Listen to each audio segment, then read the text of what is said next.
guys, welcome back to another episode of Doki Doki Literature Club. This is episode 4. And I'm not sure where we left off last time. Oh yeah, we left off in the classroom. That's right. We were picking the other girls, and I was realizing that Monica is self-aware. So, let's see here. Let's do Yuri. All of my little mama, my sexy mama. Okay. Let's see what you've written for today. Well done, Vincent. Thank you, mama. Your skills are already improving. Really? Thanks, Yuri. Coming from you, that means a lot. It does!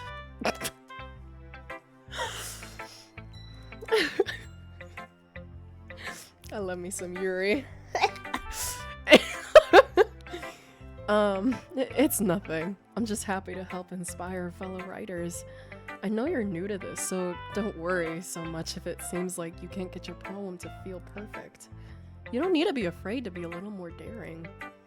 Metaphors can go a long way. Don't feel like you need to work your brain like turning a bunch of gears. Try to let your mind wander through your feelings and write down the things you see and hear. That's one way to truly enable your reader to see into your mind. It's a very intimate exercise. I see, little mama. That's a certainly interesting technique. I don't do any of that shit when I write. At all. I have, well, an example of that, if you'd like to read it, of course. Is this the poem you wrote for today? Yuri nods and timidly hands me her poem.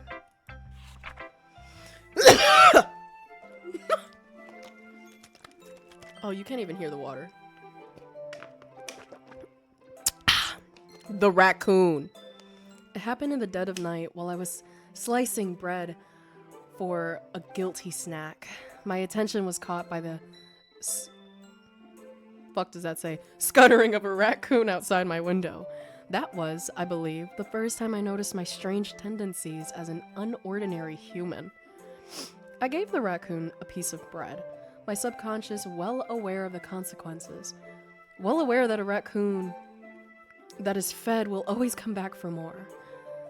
The enticing beauty of my cutting knife was a symptom, the bread, my hungry curiosity, and the raccoon, an urge. Holy shit, this is a long poem! The moon increments its face, and reflects that much more light off of my cutting knife. The very same light that glistens in the eyes of my raccoon friend. I slice the bread, fresh and soft. The raccoon becomes excited. Or perhaps I'm merely projecting my emotions into the newly satisfied animal. The raccoon has taken to following me. You could say that we've gotten quite used to each other. The raccoon becomes hungry more and more frequently, so my bread is always handy. Every time I brandish my cutting knife, the raccoon shows me its excitement. A rush of blood. Classic Pavilion? Pavlovian. Pavlovian conditioning. I slice the bread and I feel myself again. I feed myself again. So is she a raccoon? She's calling herself a raccoon. I was a little more daring with this one than yesterday's. I can see that. It's a lot more metaphorical. I don't know if it's my fault, but I can't begin to imagine what this poem is about. Me neither, Jip. That's right. It's a bit closer to my preferred writing style. Using the poem as a canvas to express vivid imagery and conveying emotions through them. Yeah, if I take it at face value, then I can't even figure out what it's supposed to mean. Well, I think it's something that different people can relate to in their own way. I wanted to express the way it feels for me to indulge in my more unusual hobbies. It's those sorts of things I'm usually forced to keep to myself, so I sometimes enjoy writing about them. Why do you keep them to yourself? Because they're embarrassing. And people would make fun of me. Oh. I wouldn't make fun of you, mama. Okay. Don't you have anything like that, Vincent? I like dousing my feet in mayonnaise.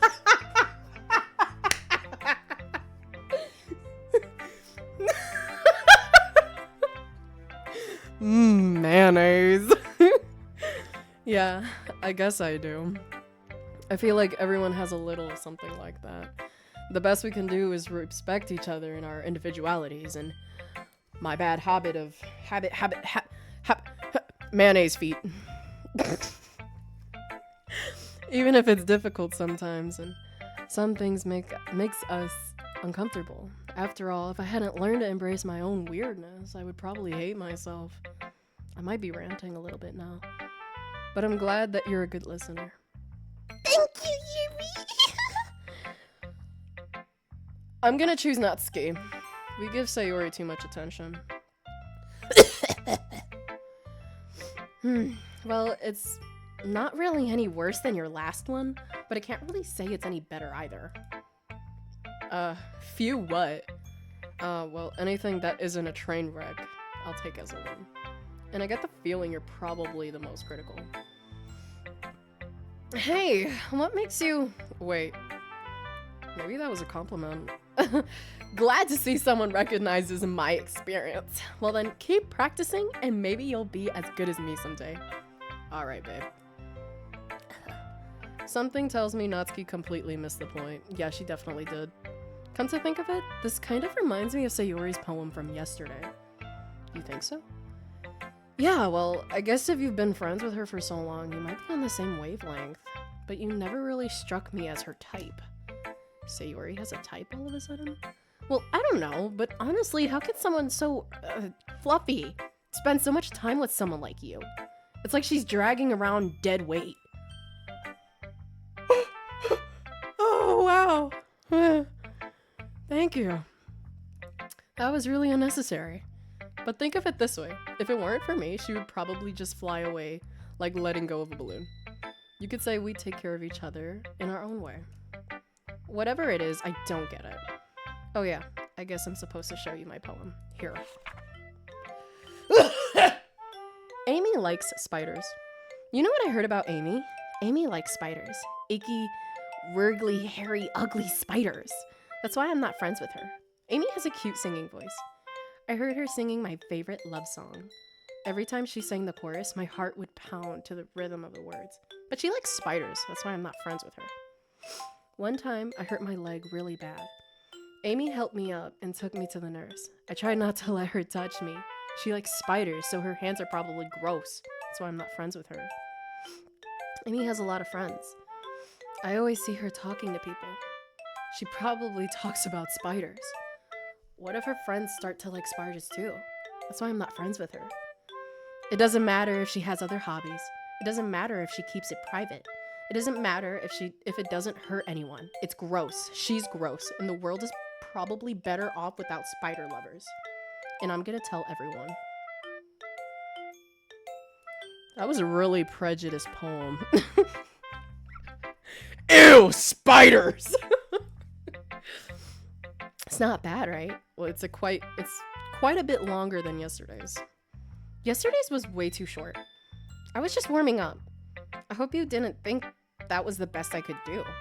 No, of course not. Anyway, the message is pretty straightforward in this poem. I doubt I have to explain it. Sometimes you can explain complicated issues with much simpler analogies, and it helps people realize how stupid they're being. Who are you hating on? Natsuki. Like anyone would agree that the subject of this poem is an ignorant jerk. Do you know people like that? Of course. It's about how everyone thinks that doesn't matter. It can be about anything. I wrote it to be easy to relate to. Everyone has some kind of weird hobby or guilty pleasure. Something that you're afraid of if people find out. They'd make fun of you or think less of you. But that just makes people stupid. Who cares what someone likes? As long as they're not hurting anyone and it makes them happy. I think people really need to learn to respect others for liking weird things. Huh. That's funny. Yuri wrote about something similar today. Was there a prompt that I didn't know about? What? Did you say Yuri?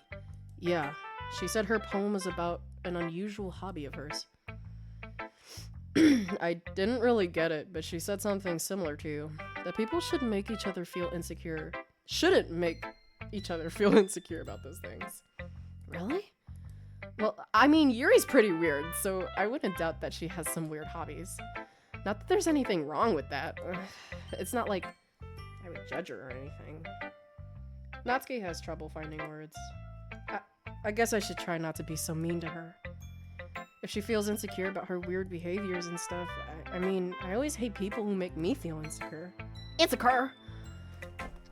Ah! Okay. And Yuri made me feel insecure yesterday. But the way you put it, it sounds like she's learned her lesson. Well, I would say so. Even if her writing style is really different, I'm sure she'll appreciate the message in your poem. It's what I do best, after all. I don't like writing unless there's a good message to take away from it. Like, conveying emotions is important, but I want to make people think, not just feel. Remember that. I'm gonna write a good one for tomorrow, so look forward to it. Okay, Pookie. Jesus fuck, man. I don't recommend having asthma. It's overrated. Go to the doctor and get cured of that shit. It's overrated. I can't breathe. Okay. Vincent, I really love your poems. I can't believe you've been hiding these from me.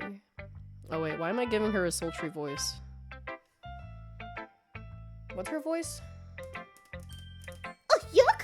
Okay. I'm not hiding anything, but your poems are so good. Yesterday's and this one too. You can't tell me you haven't done this before. I mean, you're really the only one who feels that way, so... What? No way! Not even Natsuki? Well, I guess Natsuki is the least likely to admit how much he likes something. But I don't think it's that. What do you mean? Well, I guess I'll be honest about it. It's a lot easier to write poems when I'm thinking about you.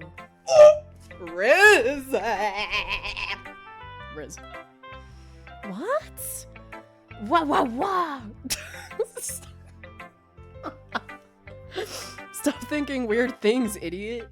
I just mean that you're a really expressive person, I guess. How am I supposed to write poems about my own stupid life? But you somehow make everything in your life an adventure. Aww.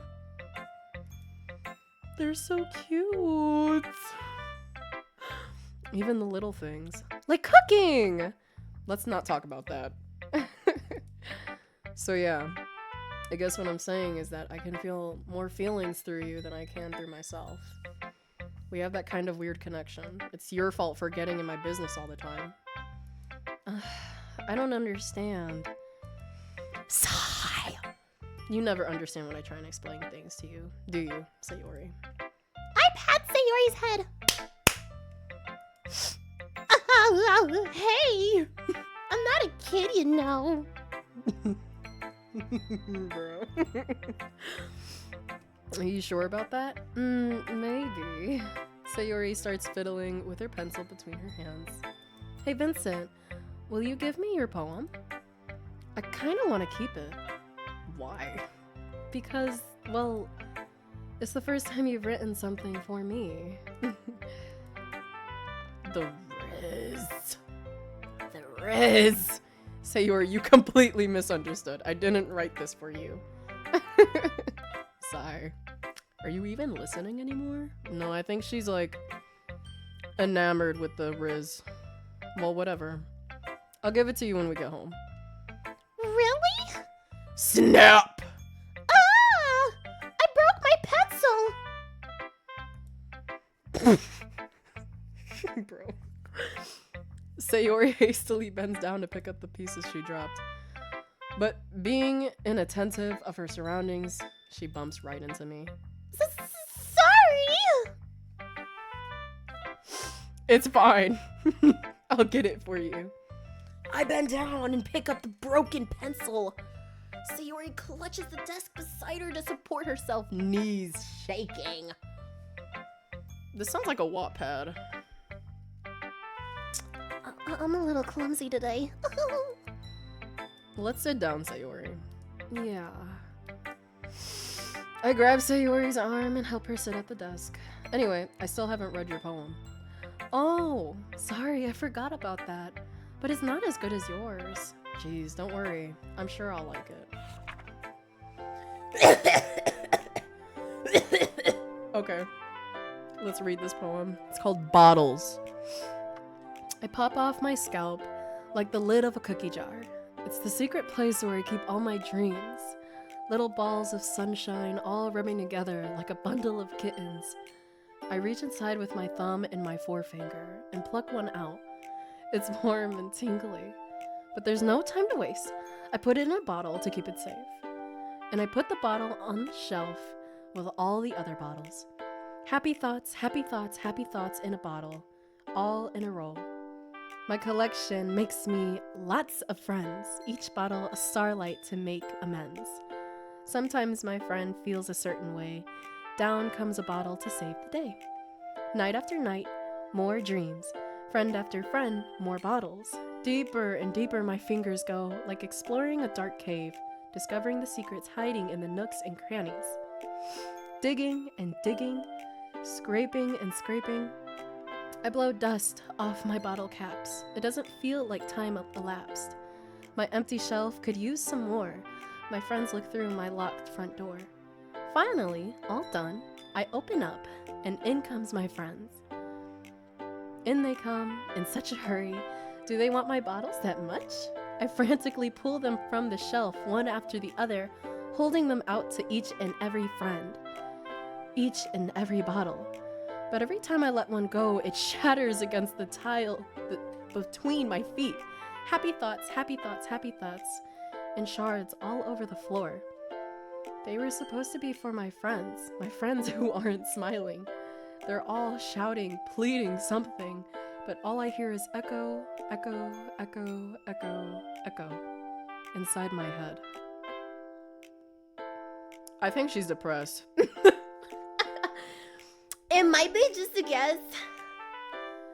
But I think Sayori's depressed. And I think this is a suicide note. Yeah. This seems like I need to be happy for my friends and my friends only, not for myself. And I need to share my happiness. And then when it backfires and bites her in the ass, she's like losing her shit. I don't know. Maybe I'm overanalyzing it. Holy crap. Sayori, did you really write this? Of course I did. Didn't I tell you yesterday I was gonna write the best poem ever? Yeah, but I mean, I didn't expect something like this coming from you. Monica taught me a whole lot. And I've been really in touch with my feelings recently. I see that. It's almost kind of creepy. Creepy? Well, not exactly. Maybe because I'm so used to you being cheerful. Well, never mind. I'm thinking too hard about it. No, you're not, buddy. This bitch is depressed. She's gonna kill herself. I don't want to jinx that. She's not gonna kill... No, this is a dating game. She's not gonna kill herself. The point is, it came out good, so you shouldn't be proud of it. I mean, you should be proud of it. Fuck dyslexic ass. Oh, thanks. I feel like I was meant to express myself this way. It even helps me understand my own feelings a little bit better. Writing is like magic. You've gotten pretty passionate about this, huh? I hope you keep it up. Yeah! Writing's the best. I'm gonna keep writing until I die! That's great, girl. So funny. Don't get ahead of yourself. Sayori's always had a habit of getting obsessed with something. before dropping it no more than a week later. I wonder if this is one of those times. But seeing the passion in her eyes makes it hard for me to be pessimistic. Hell yeah! Okay. I think that's good enough. We're gonna leave here where Monica's screaming at us. She's probably going to gather us around. Thank you for watching, and I will see everybody shortly. Goodbye, my little roses.